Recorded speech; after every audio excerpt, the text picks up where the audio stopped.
On today's hot sheet, I'm discussing the outcome of this week's Fed meeting, Jerome Powell's remarks on housing and U.S. jobless claims. Today is Thursday, September 21st, 2023. I am Byron Lazine, and the hot sheet starts now.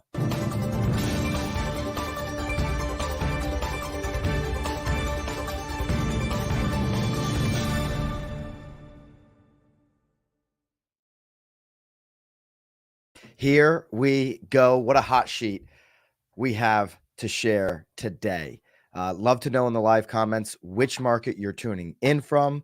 I am ultra jacked up for this one, maybe because it's coming off of the massive success that was BAM Camp yesterday. It was only a massive success for those, thanks to those rather, who came. That's who we owe the thanks to. It was an unbelievable experience to share with so many BAMers coming all the way from so many different locations to Naples, Florida yesterday. So if you were there, I know AE Kniff, I know you were there from Jacksonville, brother.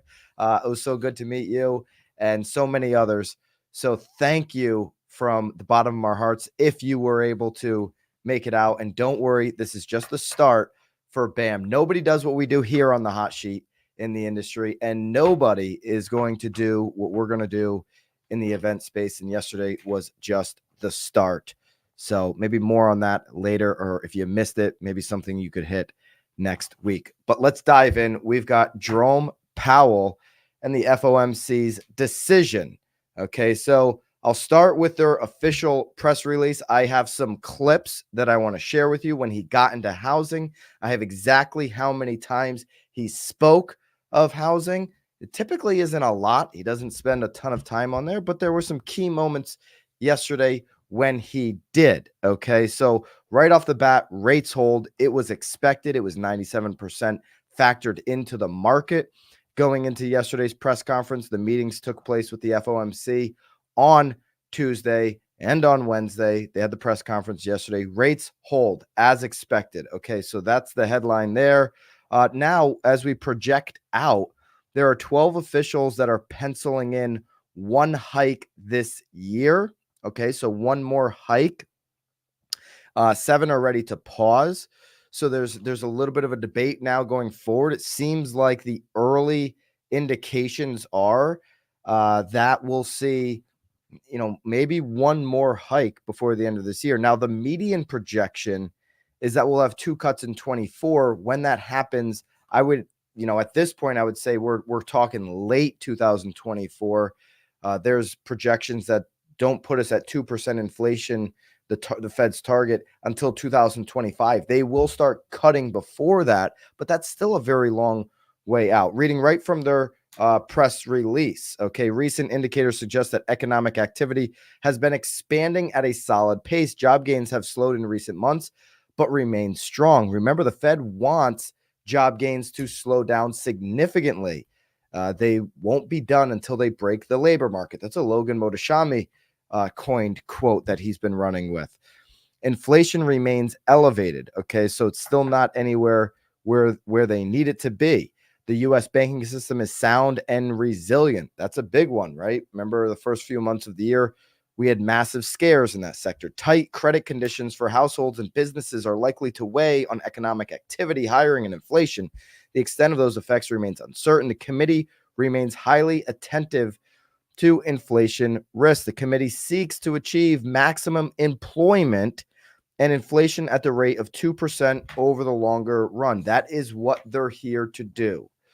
2% is goal number one. They kind of had it flipped around there in their quote, but 2% inflation over the longer run, that is goal one. They'll get there no matter what, is what they've been saying, even if it means breaking the labor market. But they want to get there while maintaining maximum employment levels. Okay.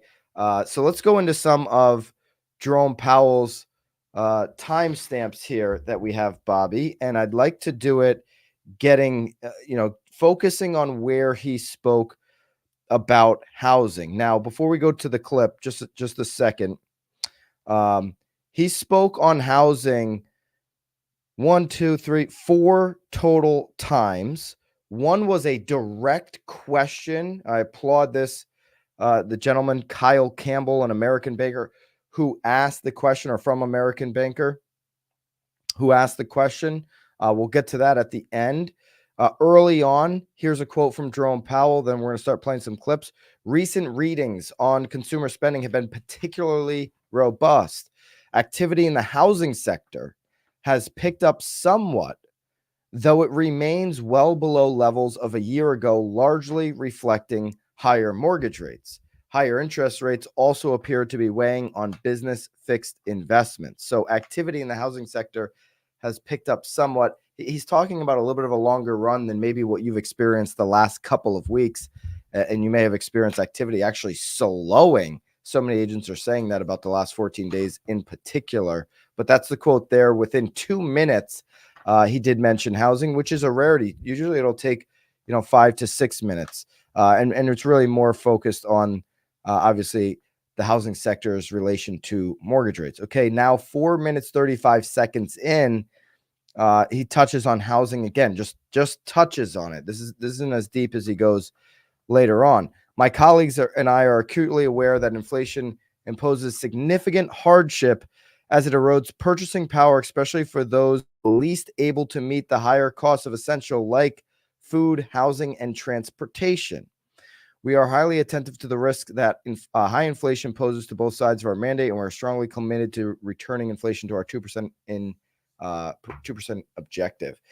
You know, what Jerome Powell said there is absolutely true. The people that are going and are continuing to be squeezed the most are those at the lower levels of income. The ones that are looking, think about the housing market. Okay. Who's it been the hardest on? Starter home buyers, anybody that's buying below median prices in any market. Yesterday at BAM Camp on Knowledge Brokers panel, which, by the way, if you missed BAM Camp, the only piece of content that is going to be shared publicly will be the Knowledge Brokers panel. Myself, Tom Toole, Lisa Chinati, on at Knowledge Brokers podcast over on that YouTube channel, so you can go subscribe there. It'll be uploaded tomorrow. But we talk about this, that going forward, the lower end of the market is going to be squeezed so much that it almost sounds a little dirty to say this, but agents should be thinking, how do I hire a higher price point? Because they have so much pain there. It's almost like I'm saying abandon the lower price points, but for the safety of your business, you almost have to make that consideration, because nobody has a plan out there to create more inventory for affordable housing.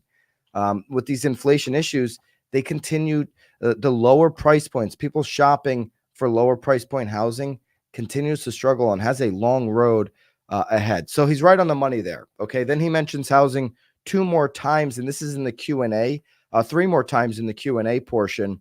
I want to play, Bobby, one in particular. Let's go to the clip from 21 minutes, 14 seconds in Jerome Powell's talk. And then we're going to go the direct question about housing. But play this question here from Nick Tiramos, Wall Street Journal reporter. Powell, both you and Vice Chair Williams have indicated that sufficiently restrictive will be judged on a real rather than nominal basis. By the way, Bobby, pause it real quick. For nominal. So this guy here, Nick Tiramos, for those that are not familiar, this person asking the question from Wall Street Journal is like the Adam Schefter of Fed leaks. Okay, so if you know the reference, Adam Schefter is a NFL reporter. Anytime one of these owners in the NFL want to leak information out, or a front office, they want to leak information out, maybe they're in a contract negotiation or whatever, and they want to get something public to kind of, turn public attention, turning the market. This is the guy that the Fed will leak. This is the only guy that the Fed will leak information to. So he's a really good follow on Twitter X. Go ahead and play the question. Rate cuts next year provided further compelling evidence that price pressures will continue to subside. Is the FOMC focused on targeting a real level of policy restriction? And can you explain what would constitute enough evidence that will allow the FOMC to normalize the nominal stance of policy while keeping real policy settings sufficiently restrictive? I mean, yes, we understand that it's a real rate that will matter and that it needs to be sufficiently restrictive. And again, I would say, sufficiently restrictive only when you see it. It's not something you can arrive at with confidence in a model or in various estimates. And so what are we seeing? We're seeing, through a combination of the unwinding of the pandemic-related demand and supply distortions and monetary policies work in suppressing demand or alleviating very high demand. The combination of those two things is actually working.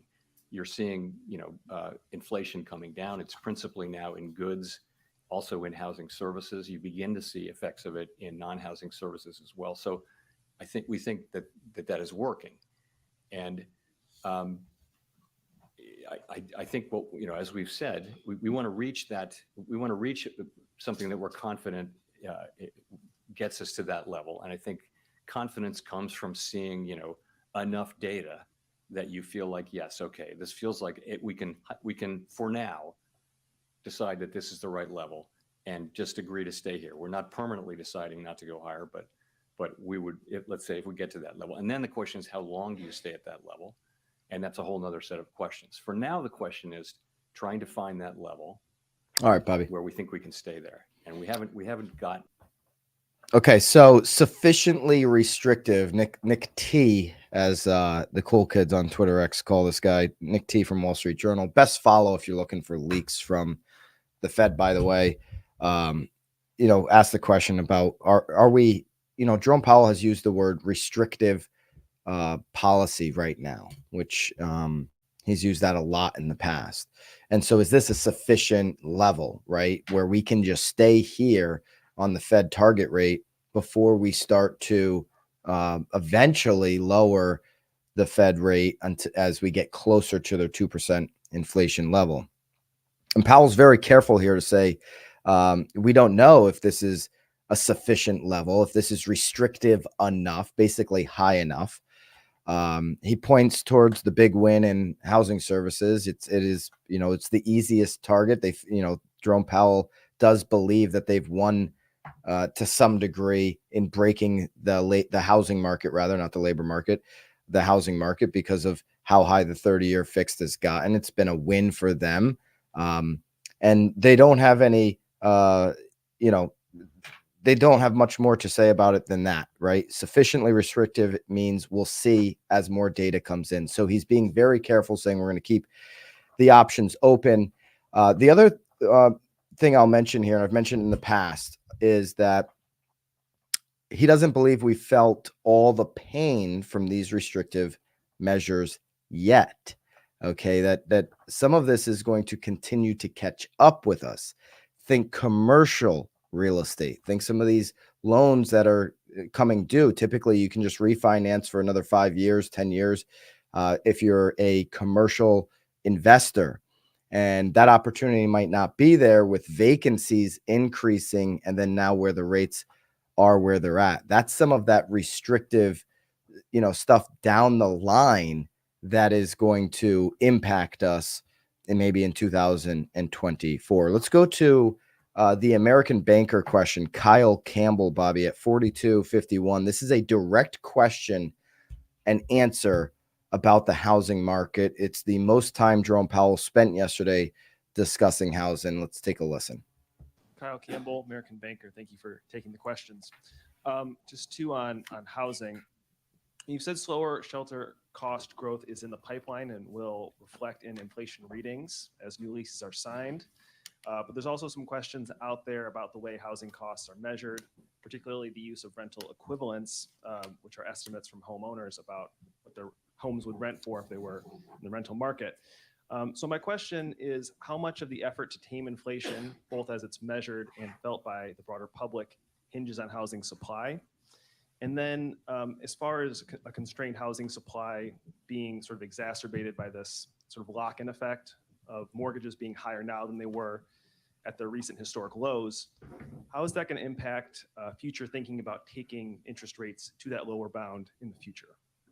So on the supply point, of course, supply is very important over time in setting house prices and for that matter, rents. And so and supply is kind of structurally constrained.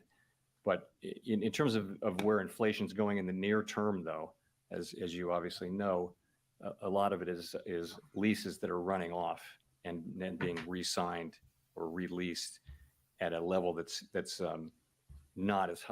it won't be that much higher. It would have a year ago, it would have been much higher than it was a year before. Now it may be below or at the same level. So as those leases are rolling over, we're seeing what we expect, which is measured housing services inflation coming down.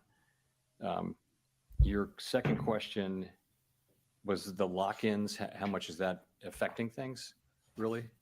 Is that going to affect your decisions to potentially bring rates down to their lower bound in the future, sort of creating that sort of bubble of buying and then a lock-in that sort of stagnates the housing market?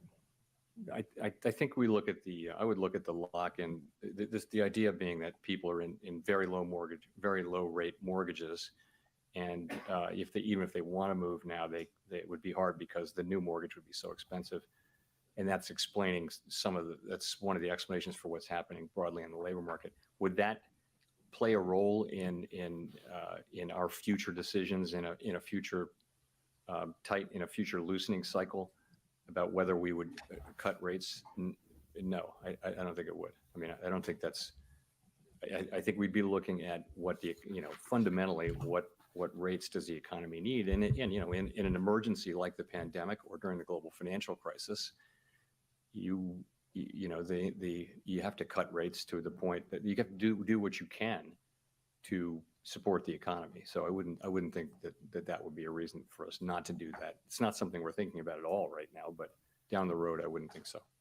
Okay. And that sums it up there at the end on how Jerome Powell and the FOMC feels about housing. It's not something we're thinking about at all.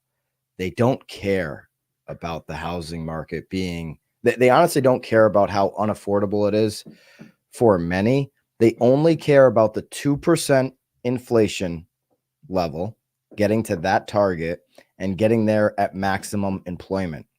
If that means that we get to 2% inflation and we get there with maximum employment, if that means less people can afford to buy a home and have the dream of home ownership, so be it. Jerome Powell doesn't care. His mandate from the government is not to protect the housing market. Okay.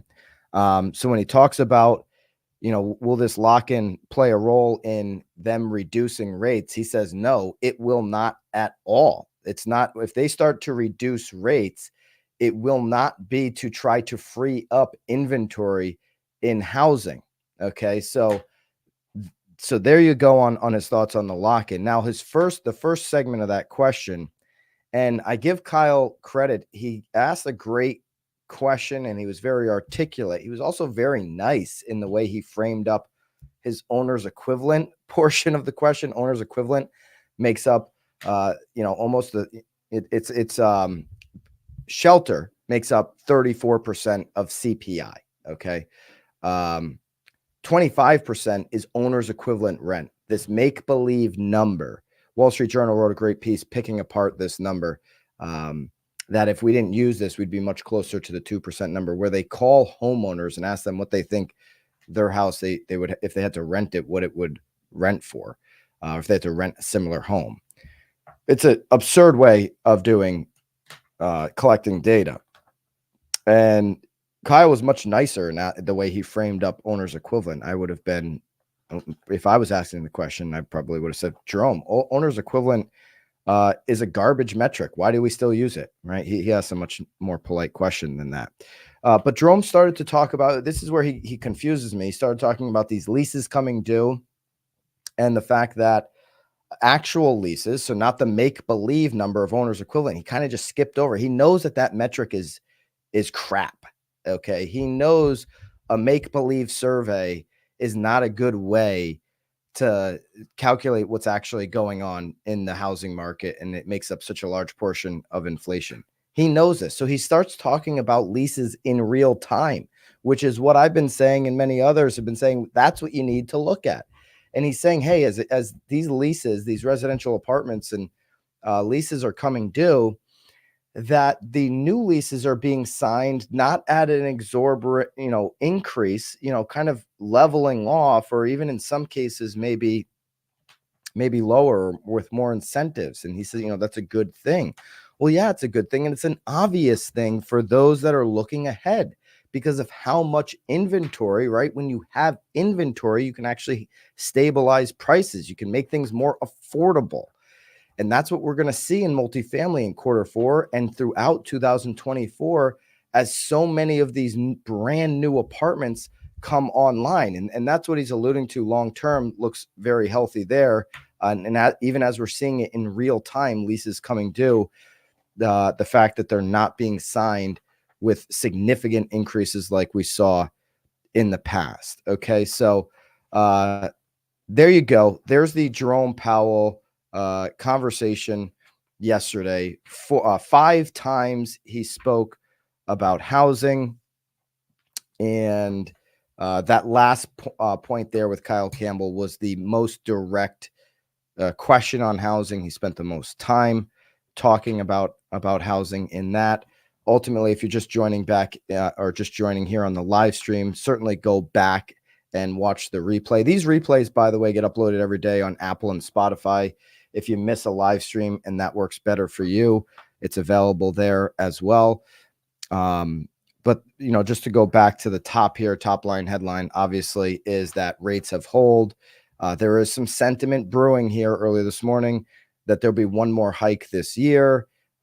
There's, another camp that's ready to stay paused, but basically, 1/3 of officials who have been spoken to, and the median projection for next year would be 2 cuts at some point in 2024. Don't believe we're going to get to 2% inflation. Not me, but some of the projections that I've read till 2025. So I don't think those cuts would come until probably second half 24. Okay.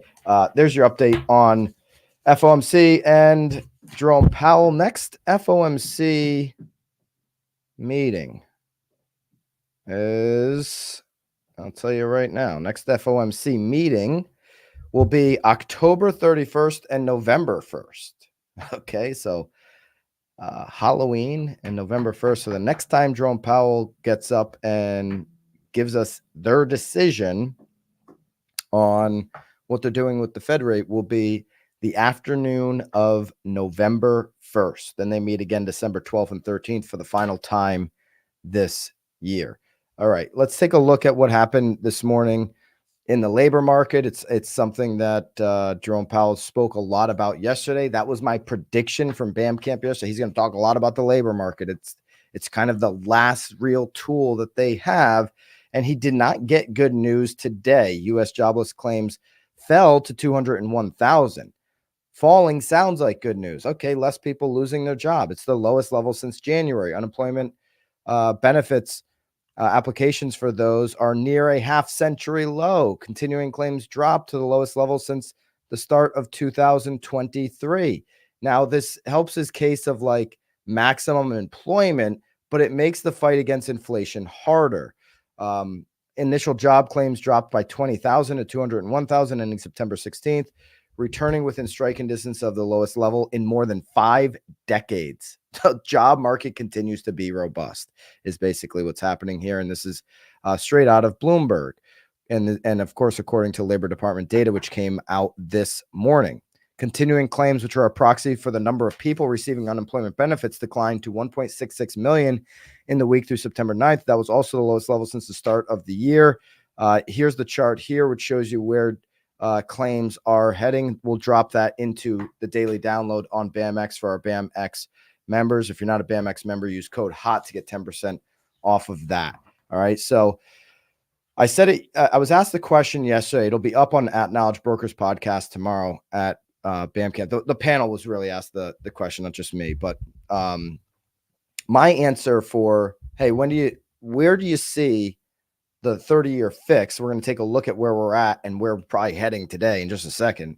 Where do you see the 30-year fix going? And I just don't see it going anywhere but where we're at right now for longer, higher rates for longer, or potentially even, even much high, 8 could be in the future. All right. So why do I believe that? Well, number one, and we talked about it on Tuesday, Mortgage Banker Association, they just keep increasing. They're the most bullish, one of the most bullish, and they just keep increasing their projection. They just did it. Go back and listen to Tuesday's hot sheet. They just went in the last 30 days from saying we're going to end the year at 6 to now 6.4. They were in the 5s before that. They're actually upgrading 2024 in the upward direction. So they're seeing these signals that higher for longer. I don't think there's any chance we get to their bullish 6.4 by the end of the year. There's two things that can bring, in my opinion, the 30-year fixed down. One of those would be Jerome Powell cutting rates, and he gave no indication that they're going to do that. Okay. In fact, the sentiment is that they might raise one more time this year. What would get them to raise rates? Well, we'd have to be very close to hitting 2%. We'd have to see, okay, we're gonna land at 2% inflation. They will start cutting before they get there. Okay. We're nowhere near that right now. It's not right around the corner. The other reason they would cut rates would be dramatic job loss. Well, you just see here, today, this morning, we're lowest level since January, and applications for unemployment benefits are near half-century low. So the huge break in the labor market does not appear that it's in front of us. Obviously, if you had that, that would catapult us into massive recession, and the Fed would have to start cutting rates, and nobody's rooting for that. I don't think anybody in real estate and housing should be rooting for people to get their jobs taken from them just to get lower interest rates, because guess what? Less people are going to be able to afford to buy those homes if that's the case. So that's the pickle we're in, and that's going to be the market for longer, higher interest rates for longer. What does that mean for real estate professionals? Got to go wider, got to really be engaged on those Friday, Saturday, Sunday. Realtor.com Zillow gives us clear data. Those are the dates that people are engaged in real estate conversations the most. When I say go wider, it's help more people. It's have more conversations with more people, even if they're on a 2-year plan. Roll with them. Increase the audience in your community that you're able to engage with. That's the opportunity right now. Maybe there's going to be a whole bunch of people getting out of real estate, but guess what else is lowering? It's the transactions. You got to go wider. You got to help more people in this business.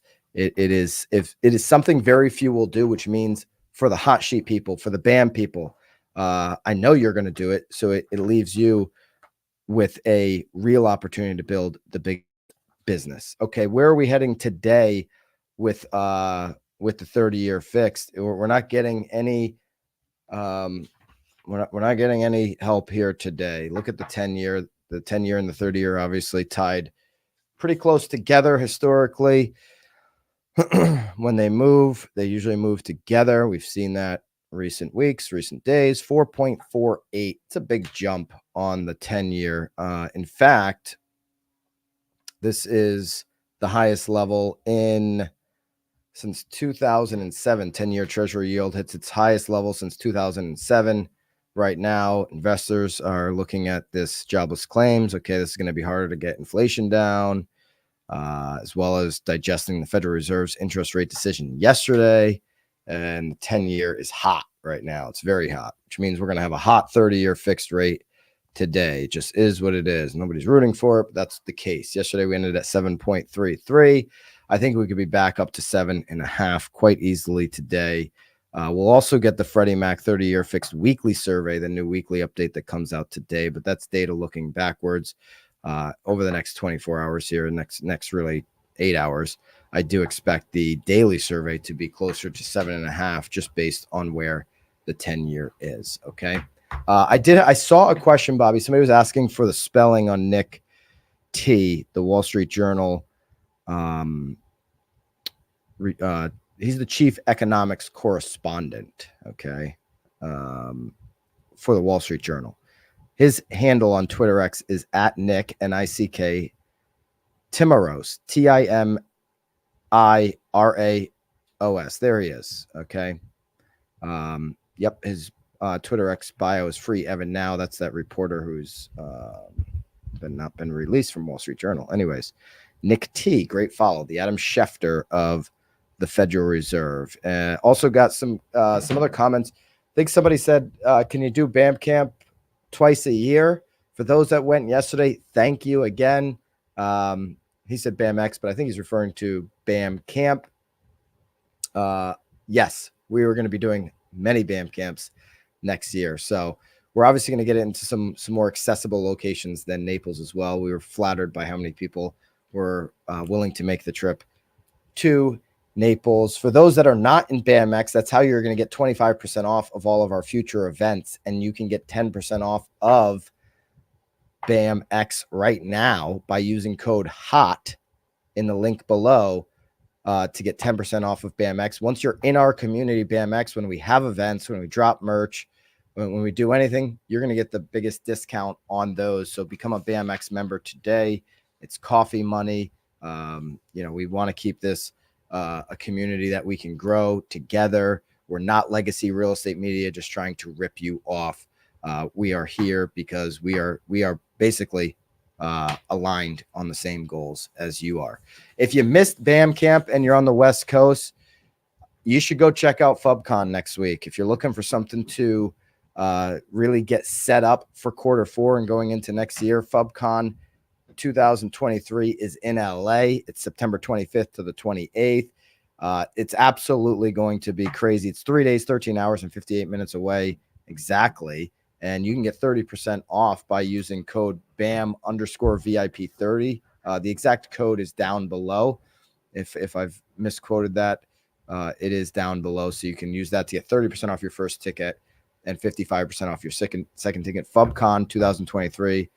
Follow Up Boss. Thank you to Follow Up Boss for helping us with BAM Camp yesterday too. You guys are absolutely amazing. I use Follow Up Boss with my Connecticut team.